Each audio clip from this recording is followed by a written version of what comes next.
স্বামী কোথায়? আসেনি। কেন?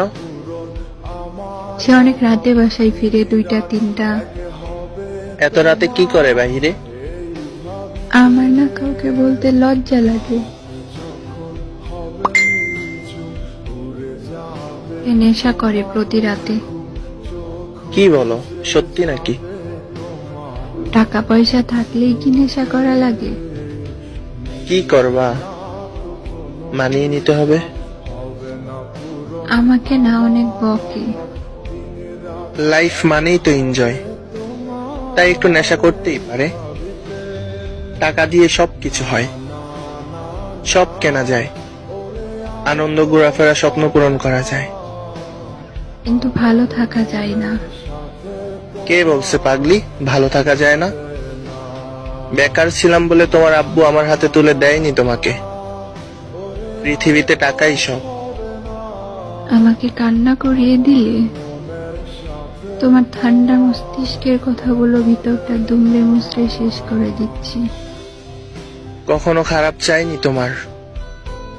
দোয়া করি তোমার জীবনটা খুশিতে ভরে উঠুক। সেটা হয়তো আর সম্ভব না। জীবন তো এখনো সামনে।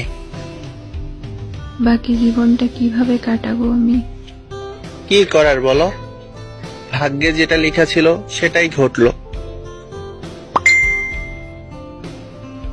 কিন্তু এমন কোনো রাত নেই তোমাকে মনে করিনি।